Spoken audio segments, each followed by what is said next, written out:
Okay, so I think I'm live. Hey everyone, can you let me know if you guys can hear me properly, or is my audio clear? If I'm audible properly, and if not, let me know about that.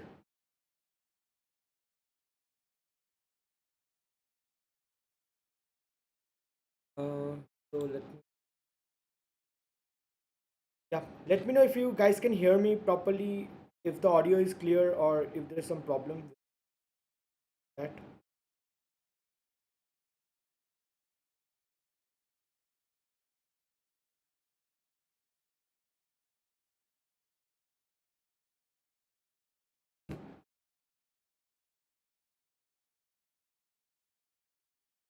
Okay, audible.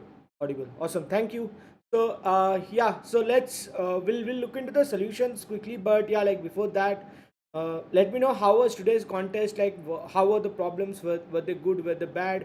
Uh, or like, was it very difficult or something? Like, how were the questions overall?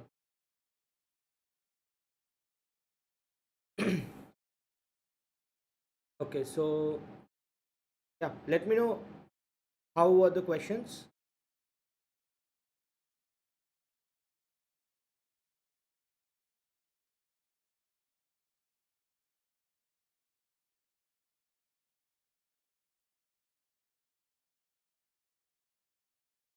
First वाला नहीं बना, base test all passed. Okay, ये वाला नहीं बना. ठीक है, will see if we can do this. बाकी the other two questions, how were they? This is second, this is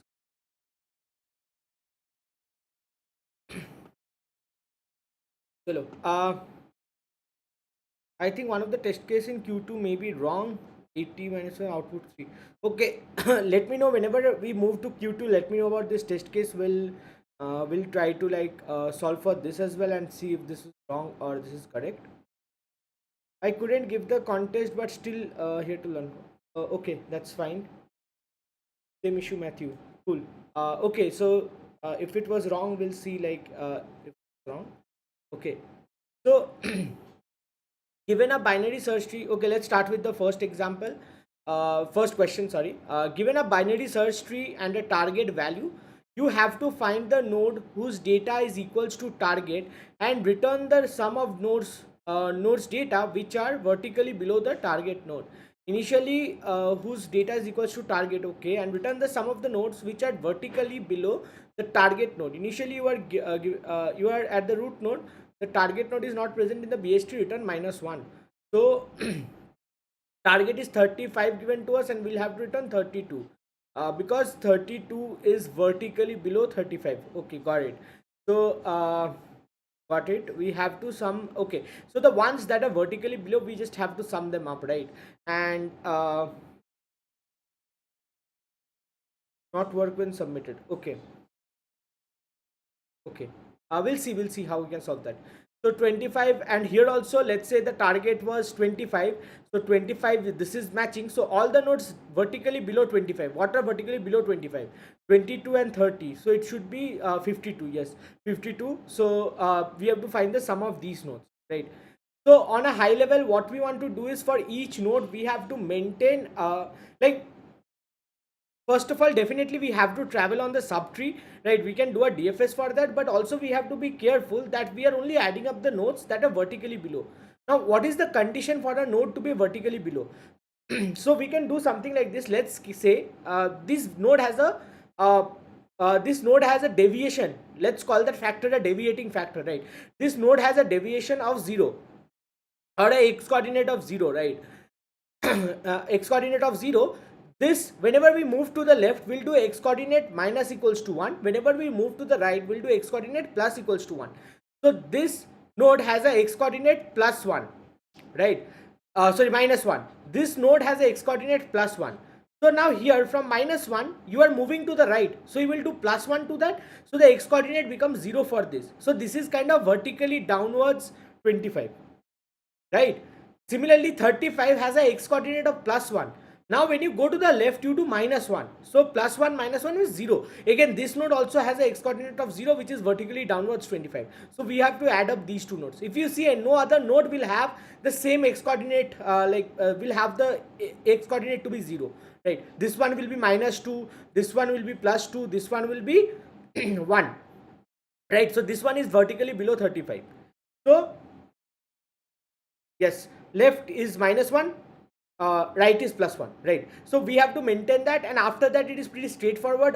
Whatever is the target value, from there you will start the DFS. You will start the DFS to calculate the sum, right? And only the nodes that have that, only the nodes that have vertically below it, like you will consider that as the 0 node. Only the nodes that have the same x coordinate, like in the subtree, you will just add them up, right? So that would be the solution. And also this is a binary search tree as well, right? So we can actually quickly reach to the target node as well, if we want. So let's see how we can do this, right? I think the logic is clear. Okay, so let me know if the logic is not clear. So we'll have another method called, let's call it private. uh, Let's call it find sum, and it should return integer.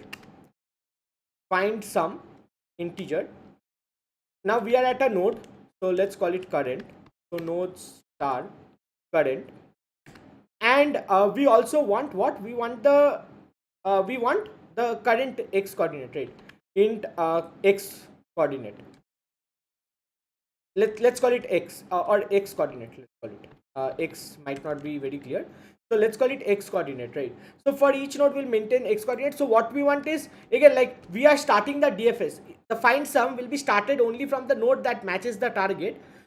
So the x coordinate will be what is the target x coordinate? 0. Only for the nodes which have a x coordinate of 0, that's what are vertically downwards, right? Because we are starting the x coordinate, we are starting the DFS, this find some DFS from the node when it matches the target. So basically we'll treat that vertical level, or treat that x coordinate as 0, and then we'll start the DFS, right? So we want the target to be 0. So if x coordinate, so if if current equals to null, right? If current equals to null, we'll just return 0. If x coordinate equals to 0, return current of data, right? Current of data should be returned. Else what will return is DFS, sorry, find sum, find some current of left, and we move to the left, so x coordinate will reduce by 1. X coordinate -1 plus find some current of right, and x coordinate +1. Okay, and we'll return this thing.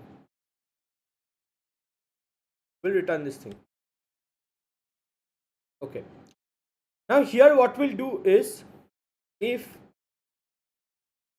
root equals to null, return 0. Okay, okay, we also have to ensure that something matches the target, right? So in that case, so we actually need to have another method, or do we, do we need another method? That's what I'm thinking. So let's say if root of data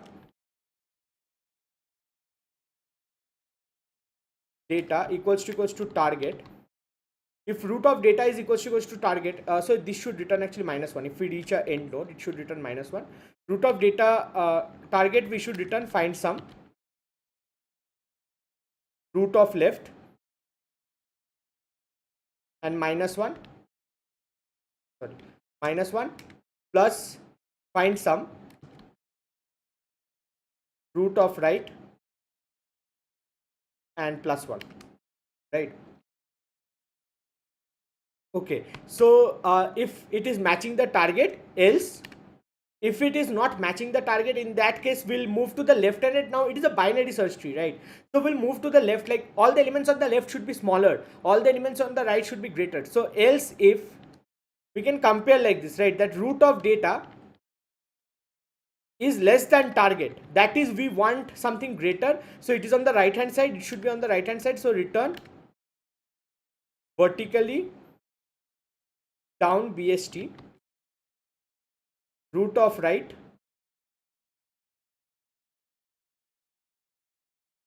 target, else it should be smaller, like root of data should be greater than target. In that case it should be on the left hand part because we want a smaller value. So vertically down bst root of left and target, sorry, target, right? Yeah, I think that should do it.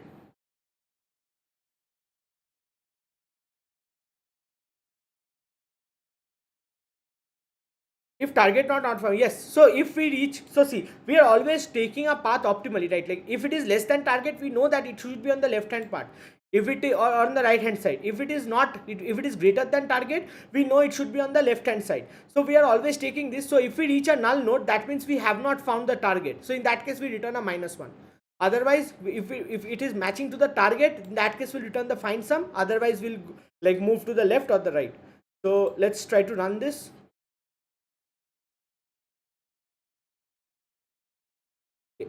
Find some, 1 second, 1327 private. Acha, I don't need to write private like this. It is in private section. uh,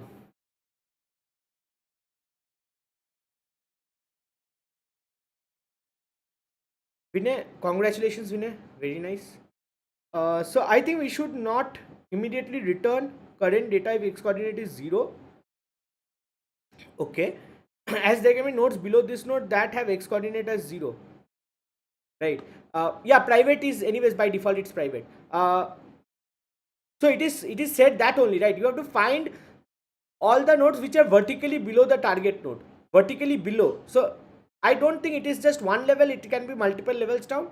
That's what I think it is, but again, like I'm not sure if that's the case. Like only we have to go directly just below it, or we have to go like down to the, like as much as we can down, and find all the nodes that are vertically below.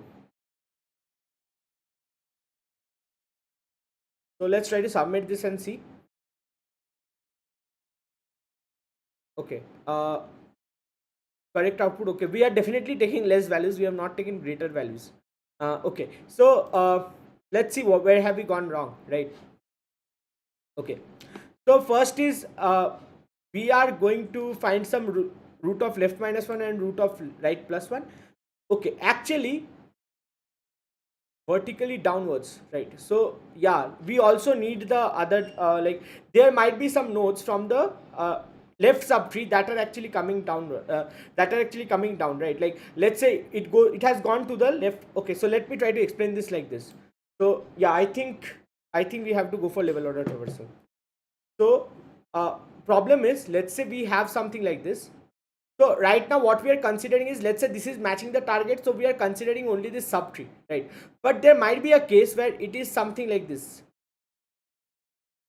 and both of these are at same level. So this node is also kind of vertically coming downwards, this node, right? This node is vertically downward, this node, so we have to consider this as well. So basically we have to do a level order traversal only. So basically we have to check, like for every level we have to maintain the sum against, for each level we have to maintain the sum against their x values, and then we have to return that sum, right? So what we want to do is, because again, like see, from here if you want to go back upwards and explore it completely again, that also, yeah, like maybe level order traversal is also not needed, DFS is needed, because we'll have the level all the time. So DFS is also enough, sufficient, but we have to store the values. We have to do an entire DFS on the entire tree, and we have to store the uh, stored all the values, right? Yeah. So what we want to do here is basically, see, let's say this is one. Okay, let's add some values. So let's say this has a value of 2, this has a value of 1, this has a value of 3, this has a value of 4, 5, this has a value of 2, let's say, uh, or rather 6. Let's say. Actually, this is not a BHT anyways. I'm just drawing some random tree actually. But yeah, anyways, like, okay, let's just draw a BHT only. Not a BHT, but rather let's just take a dummy tree, like with V1, V2 values, right? Okay, so let's just take some values, right? Let's say this is V1, this is V2, this is V3, V4, V5, and let's say V6. And here we have V7. V7 is same level. V8, right? So answer should be what? It should be V4, V5, V6. It should be V6 plus V8, because V6, V8 are downwards and have the same x coordinate. So what we can do is we can do a DFS. For each node will maintain its height or the level, right? For each node, so this is at level 0, and also the x coordinate. So x coordinate also of this will be 0, right? So for this it will be level is 1, x coordinate is -1, this is 1, and x coordinate is +1. This is level is 2, x coordinate is right hand side, so 0. This is 2, x coordinate is going to the left hand side, so it is becoming 0 again. -1, 0, and it is 2, and x coordinate is 2. Now this is 3, x coordinate is 1, and this is 3, x coordinate is 1, right? So here we see that the level is greater, and the x coordinate should be like, it should be same, it should be equals to 1, right? Should be equals to 1. So in that way we can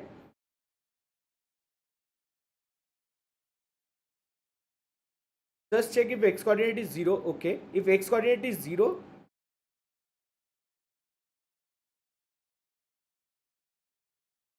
root of data plus left plus right. Sorry. Oh, okay. Okay. So maybe we have forgotten the calculation there. Okay, I thought we are also taking the previous ones as well. But you are saying yes, we have actually here actually if it is matching, so we are just doing current data, but it should also include the lower values as well. So we have not done that. So find some. Yeah, we might have missed that as well. But I thought it was the downward, that value is also added. So that would have, then we have to store that value. But yeah, like maybe we have missed this one. That's also true. So current of left and x coordinate -1 plus find sum. Yeah, this is also something that we might have missed. Current of right. Let's check with this. After that, if it doesn't work, in that case, maybe we have missed the other one, right? So that is also needed. So let's check with this. So let's run this once.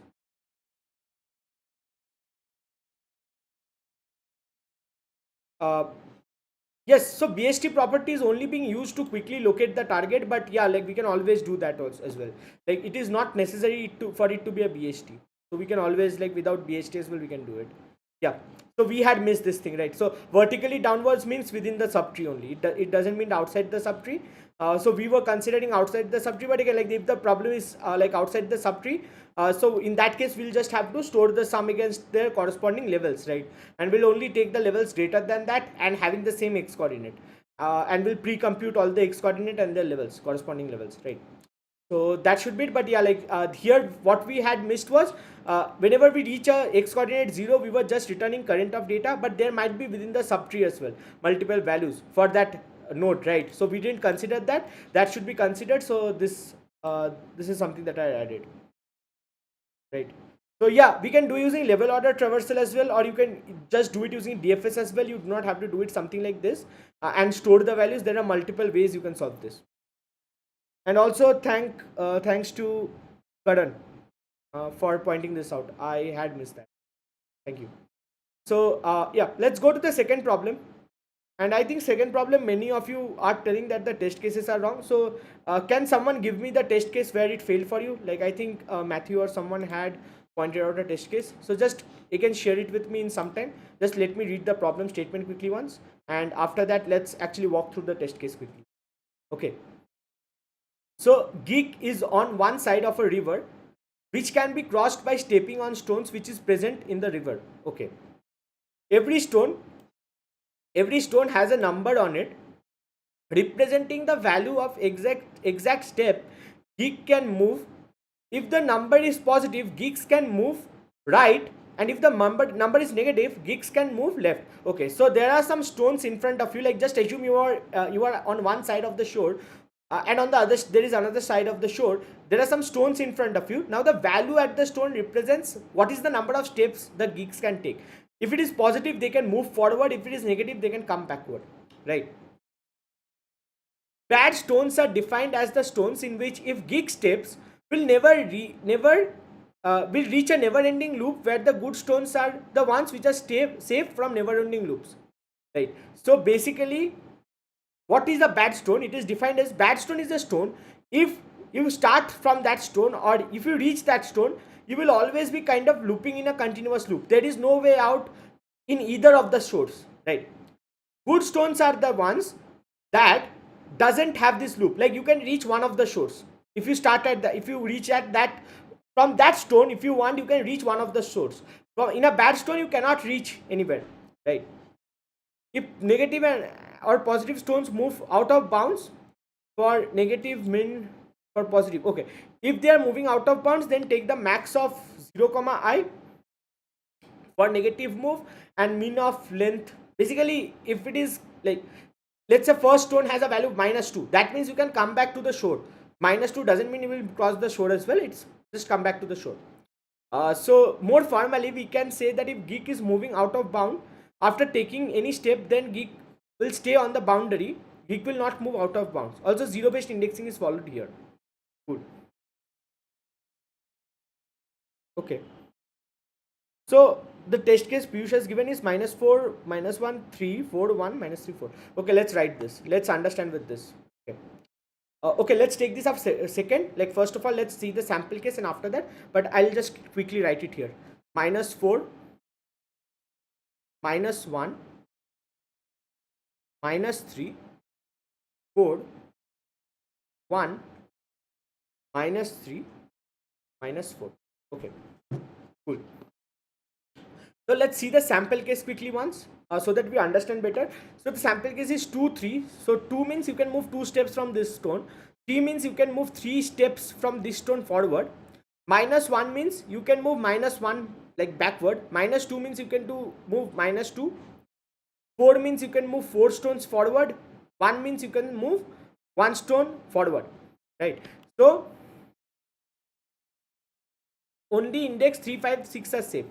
Okay, index 1, 0, 1, 2, 3, 4, 5, 6. Okay, only the gray colored indices are safe, as index 1, 4, 2 forms a cycle, and from index 0 you can go to index 2, which is part of the cycle. Okay, so yeah, these are forming a cycle, so only these are safe. So basically from here you can go to this part, -1. Okay, from -1 you can come back to 3, then you can go 3 steps forward, 1, 2, 3, you come here, then from -2 you come back here, from -1 again. Like see, you are actually ending in a never ending cycle, right? From here you are ending in a never ending cycle. From first one you can go to -1. If you reach -1, it is a cycle. -1 to -3, -3 to -1 to 3, 3 to -2, -2 to -1. This is a cycle that is formed. So you will continue again from -1, again you will go to 3, again from 3 to -2, and again back to -1. So you'll end up in a never ending cycle. So from 2 you are reaching -1, which is a part of the cycle, so it is not safe as well. From this 2 you can move to 1, 2. From 4 you can move forward, so you can reach the shore. Similarly, from 4 you can reach the shore, from 1 also you can reach the shore. So these are all safe. These are all safe cells. These are bad stones, right? Okay, let's take the example that is given to us. -4, -1, -3. Okay, so we have -4. First is -4. Okay, let's not draw it like this. What we want to do here is, let's draw it a bit different.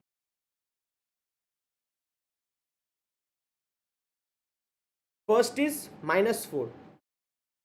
Then we have -4 means going backwards, right? So this is a safe. This is already safe. Like you are at 0, you are going backward. That means you are safe. You can reach the shore. You are not in a never-ending loop. -1. So -1 means you come here. From there you can go to the shore again. Like you can consider this part to be the shore, right? And this part to be another shore. So these two are safe. -3 again. You are going to the shore. So this is also safe. So let's write the safes as true. So this is also true. 4. 4 means 1, 2, 3, 4. You are reaching the shore. This is also safe. 1. From 1 you are going to -3. -3 means 1, 2, 3. -3 here. From here you will jump. So this is also safe. This is also safe. This is also safe, right? Because from 1 you will go to -3. From -3 will go to this -3, and from here you will go to the shore. So this is also safe. -4, 1, 2, 3, 4. From here you go to the shore. So this should be also safe. So everything should be safe in this case, I think. I don't see any unsafe node. So let's actually run this and see what is the output there. The input is, we have to enter n. N is 1, 2, 3, 4, 5. 1, 2, 3, 4, 5, 6, 7. 7. And we 7. And we have -4, -1, -3, 4, 1, -3, -4. And let's see the expected output.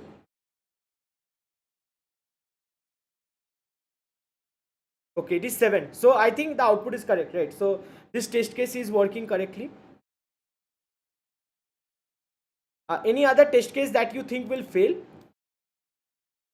So I think now you get the idea. Like many of you, I think, had assumed that you cannot go back to the first shore. So there are two shores here, right? It is not said that you have to go forward only. It is said you will not end up in a never-ending loop, right? So there are two shores here, kind of. So if you can escape to one of these shores, you are safe, right?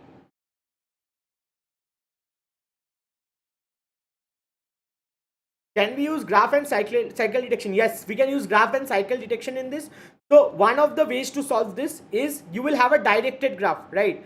So for example, let's take this example that is given to us. 2, 3, -1. Let's write it down. 2, 3, -1. 2, 3, -1. 2, -2, 4, 1. 2, -2, 4, 1. 2, -2, 4, 1. So here we have 1. From 1 or from 0, you can move two distances, right? Two distances. So you will end up at 2, index 2. From index 2, you will move -1. So you will move to index 1 from 2. From index 1, you will move 3 steps forward. 0, 1, 2, 4, 5, 6. So we'll move to index 4. From 1, you will move to index 4. From 4, you will move -2. That is back to 2. So you come back here. From 3, you move. Okay, from 3, you move to. So 3 is here. You move +2. That is, you move to 5. From 5, you reach the shore, and from 6, you reach the shore. So this is the graph that you have, and now you have to detect what are the cycles, right? And what are the nodes that end up in a cycle. First of all, you have to detect the cycles in this graph. So here, if you see which are the cycles, it's pretty clear to us, right? Which one are the cycles? This is forming the cycle. This node, this node, this node, this node is forming the cycle. Now we see this node is leading up to a cycle. So this node is also blocked. These are not forming a cycle, so let's mark them with a different color, green maybe. This is not forming a cycle, not forming a cycle, not forming a cycle, right? So these are safe, so these are safe nodes. So this is, yep, so this is one way. We'll not use this way anyways. Karan will not use this way. This is one way to solve this. If you are using this, very good. Like this is one of the ways you can detect the graph. You can use what is that called, like toposort plus like how you detect cycle in a, so you did cycle detection in directed acyclic graph. So you have a cycle detection in directed, sorry, not acyclic, in a directed graph. Like using topological sorting, then reversing all the edges, you will detect the cycle. I think Kosaraju's algorithm or something.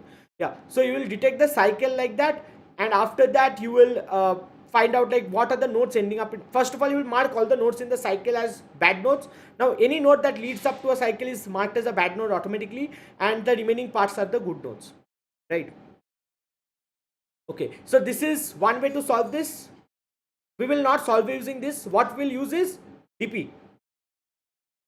We'll use this DP. Why? You might think, hey, why? DP, like I always say that whenever there is a cycle getting created, you should avoid DP, right? But here you have to detect the cycle itself, right? So you don't have to avoid DP here. Just think about it. Let's say you are at a state, right? Okay, what was the graph that was created? Let's consider this one.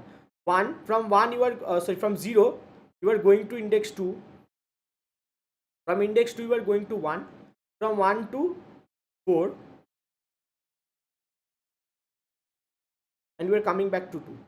So let's consider this part, right? How will DP help us solve this? See, let's consider a DP with will have 3 possible values, right? Initially it is -1, that means not calculated. 0 means it is a bad stone. 1 means it is a good stone. So we'll start from 0, right? We'll start from 0. Okay. Initially it is not calculated, so it is -1. Also, let's write down the DP values here for each of the states. -1 initially. We start from 0. We go to 2. 2 is -1. It is not calculated. So whenever we go from one node to another node, this node is already visited, right? So it might end up in a cycle. This is already computed. It might end up in a cycle. So we'll directly mark this to be 0. Whenever you visit a node, first of all mark this to be a 0. See if it is ending up in a cycle. If it is not ending up in a cycle, then in that case update it to 1. Okay. Kind of like the visited array. So 2. You have 2 here. It is -1. So first set it to 0. That is, it might end up in a cycle. So you don't want to recompute and like go in the cycle again and again, right? So that's why set it to 0. You have visited this. You should not visit this again. From here you go to 1. Mark this 0. Here you go to 4. Mark this 0 again. Right? Mark this 0 again. From 4, you come back to 2. You see it's a 0, so you just return again. So it will return back. So the call from here is returned to here. From here, it was called from here, so it is returned back to here with 0. Here again it is returned back, and here it was called by this 0. So this is also set to 0. So we know that all these nodes are bad nodes. Now how about a good node? Let's take another example. So let's say, also note one thing, each node will have only one node that it is it is directing to, right? It cannot be like this because these are array values, right? Our node cannot have 2 values. So only one node will be going out. Okay, so that's one of the things that's there. Now how to detect good nodes? So good nodes will be like this. 1, 2, let's say something like this, 3. This is a good node, right? From here, and let's say this is the destination, and yeah, like this is also maybe connected or something, right? So from here you go to 2, and initial value is -1 for everything, and for destination keep the initial value to be 1. So initially we'll set it to 0 and you will call 2. Here you will make it 0, you will call 3. -1 is there, so you will make it 0, you will call this, you will reach the destination. So this will return 1, so you will add 1 to the answer, 1. So you will return again, you will return this back, so this will become 1. Return this back, this will become 1. So all these nodes have a value greater than 0, that means they are valid node, they are good node, right?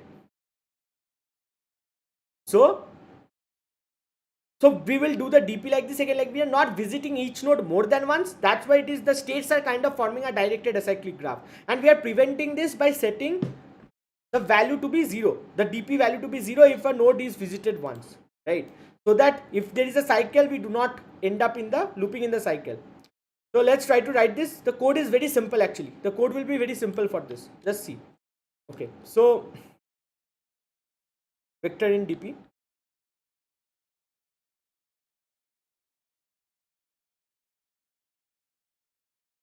So something like this, void or int num ways out. Let's call it num ways out, right? And current node that we are at. Now also we need the array as well. So let's pass a reference to the array. So if current is less than 0 or current is greater than equal to arr.size, if it is one of these cases, that is it is a destination node, like it is a short, so we'll return 1.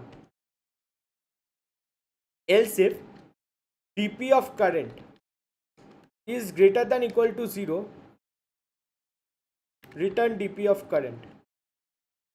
Else dp of current initially is 0, and then we'll call dp of current plus equals to num ways out arr of current. Arr of current, we are going to that node, and actually current plus arr of current, my bad, current plus arr of current, and we'll pass arr and return dp of current, right? So yes, we are doing a recursive approach only, so this way. So now we can do dp equals to vector int n. Initially everything is -1, right? So now what we'll do is we'll go for all the nodes for int I equals to 0. If something is not calculated, so we'll calculate them. I plus plus num ways out I, you are starting at I and arr, right? And int answer equals to 0 for int I equals to 0, I less than n, I plus plus. If dp of I is greater than 0, answer plus plus, return answer. So that should be the entire code. So let's compile and test this.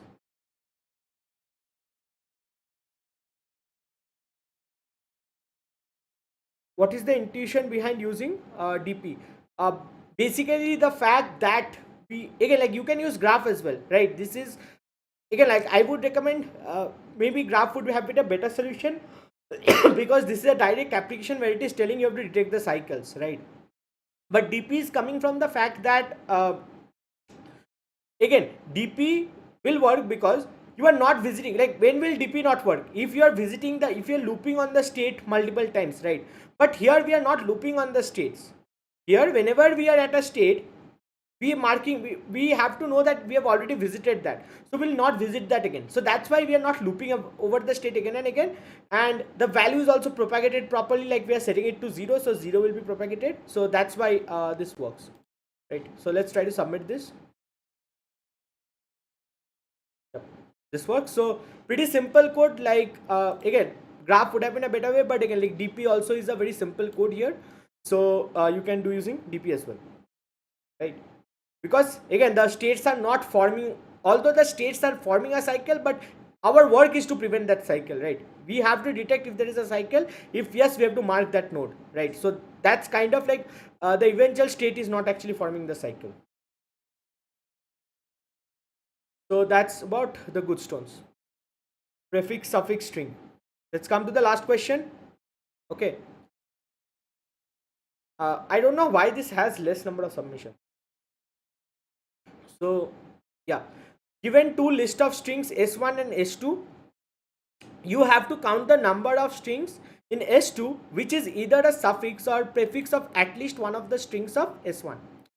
So it is suffix or prefix of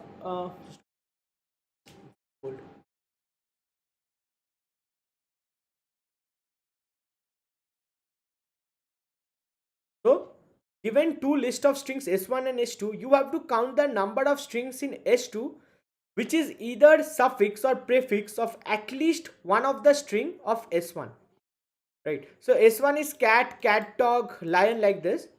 s2 is cat, dog, rat. So what are the strings which is at least suffix or prefix of one of the strings of s1? So cat is there, cat, cat, cat is the prefix of cat, so this will work. Dog, dog is a suffix of this dog, so dog is also taken. Rat, rat is neither a prefix or not a suffix of any of the strings of s1, so the output is 2. Okay, can we use tries to solve this question? Yes, you have to use tries. So this question is eventually what? This is prefix matching, right? Prefix matching or suffix matching.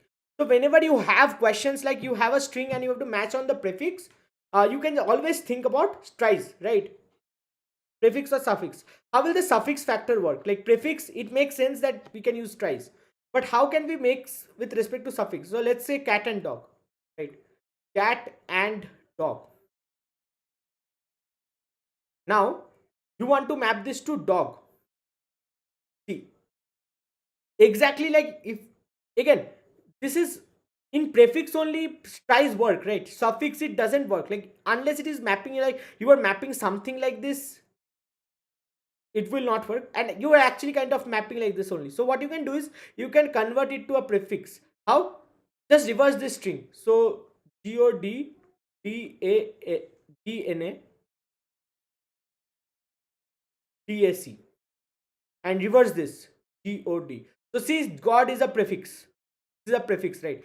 So for suffix you can just reverse this and it becomes a prefix, right? So again, the solution is pretty simple for this. We have to use tries. We'll use a try. So let's quickly write down what the solution will be. The steps first will be create a try for strings in s1 because that is what you will match against, right? Also add the reverse. Also add the reverse of each string.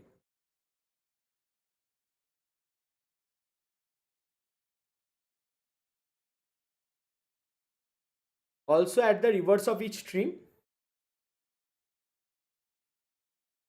Can we use substring?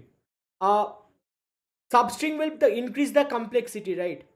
Like how would you use the substring? That would increase the complexity. So try is a, whenever you are doing a search, so again, when to use a try, that's what we have to understand, right?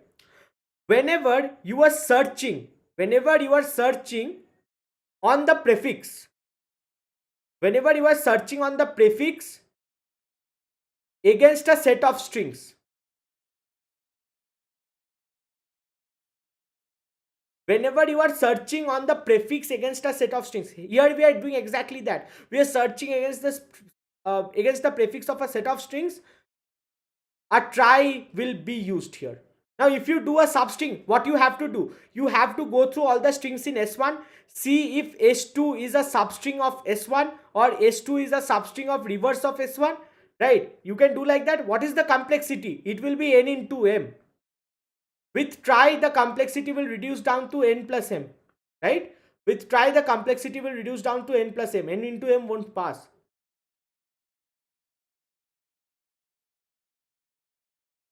By using contents, yeah, it will be n into m, right? Just think about it. What you will do? What you will do? Like let's say you are comparing dog against cat, cat and dog, mice, something like this. Dog and cat, dog, dogo, something like this, right? So again, dog against cat. Is dog a substring of cat? So you are comparing, for you are going up to the length.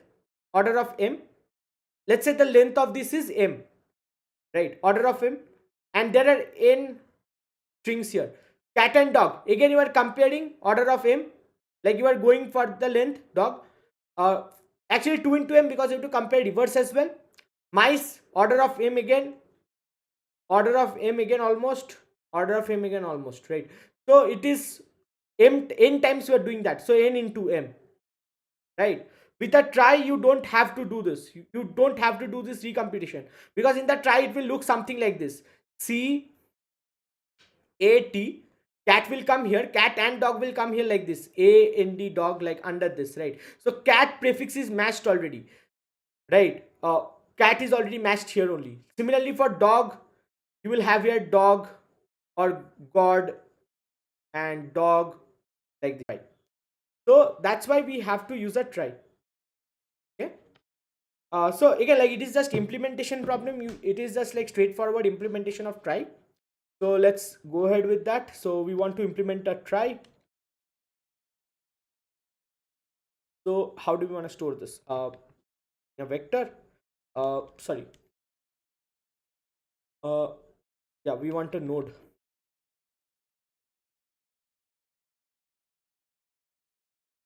So type def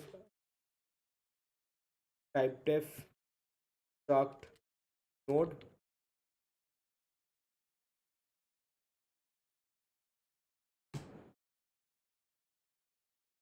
and we named as node. What it will contain? It will contain a node star next of 26. Node star next of 26, and yeah, node star next of 26, and that should be it. Like, so if there is a node, we'll just return true. That should be it. So initially, in the constructor,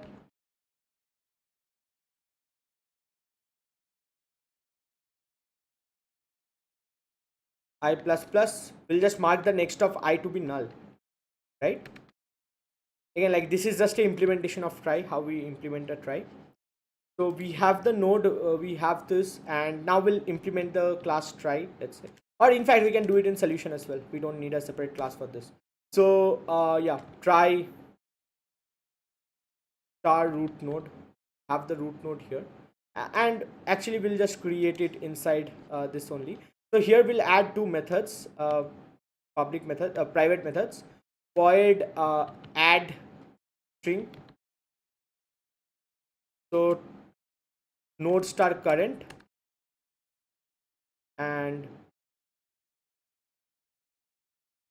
void add string, and node star current and string s.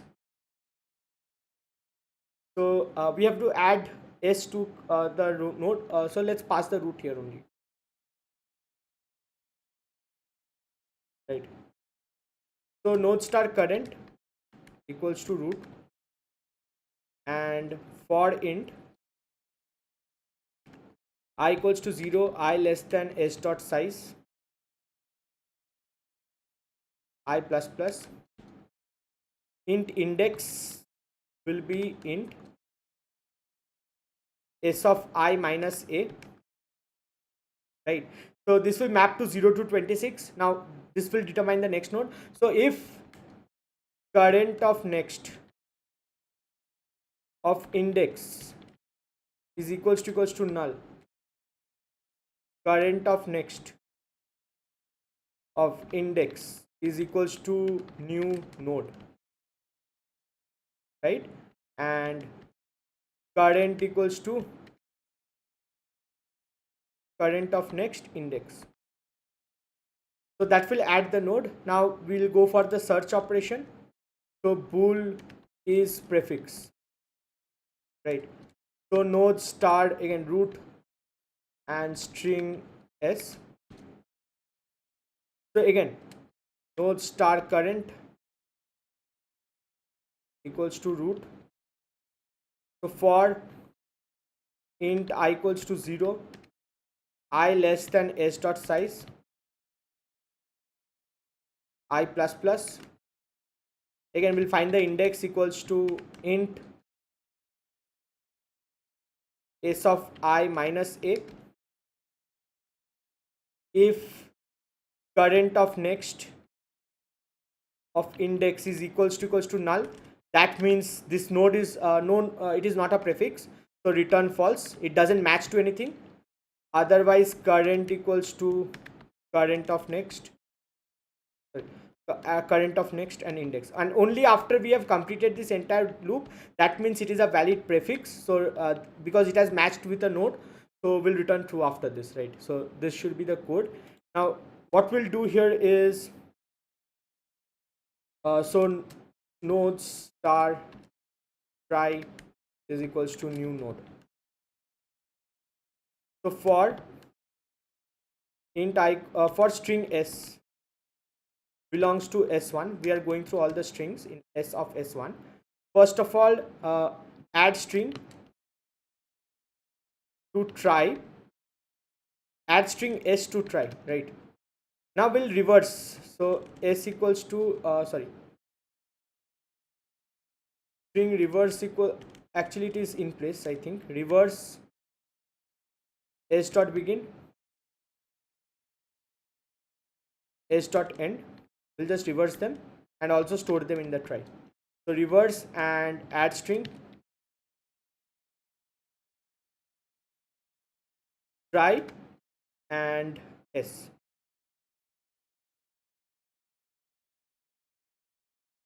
And now for string s belongs to s2, we have to search, and also answer will be needed. So answer equals to 0 initially. S belongs to s2. So first of all we'll search if is prefix of try and s, and let's maintain a bool here. Bool is valid equals to false, is valid equals to true. Then we'll reverse s dot begin, s dot end, and we'll do the same thing. If is prefix, that is we are checking for the suffix as well, right? So try s is valid equals to true. If is valid, answer plus plus, and return answer. Return answer, right? Just an implementation of try, nothing else. And for prefix you have to just reverse. Oh, int string is nice, cool, yeah.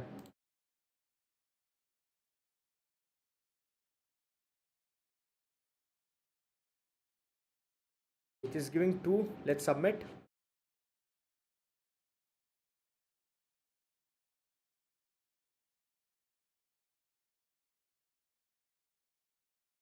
Cool, this also works. So these are the questions for today, pretty straightforward. Like most of them were just implementation based, right? How would you implement? So yeah, like if you have any questions, let me know. If you have any questions with all the any 3 questions, like let me know. Otherwise we can call it a day, and I'll be seeing you like in the next class next Sunday. Let me know if you have any questions. I hope the try part is clear with everyone. Like, why do we need a try? Just remember this. Whenever you have a prefix, whenever you have a set of strings and you have to match some string with some prefix of this set of strings, you always use a try, because the complexity, what is the complexity again for this code? For this part, each string is added, so summation of order of n, like of the first strings, right? Now here if you see for the second part, it is summation of order of m, right? You are just traveling, you are just making a loop till s dot size always. So it is not s n into m. Using substring it will become n into m, but here you are just traveling on the length of the strings, right? So it is n plus m. Cool. Sure. Sure. So yeah, I think then let's call it a day. Thank you guys for joining in, and I'll be seeing you next Sunday. Good night.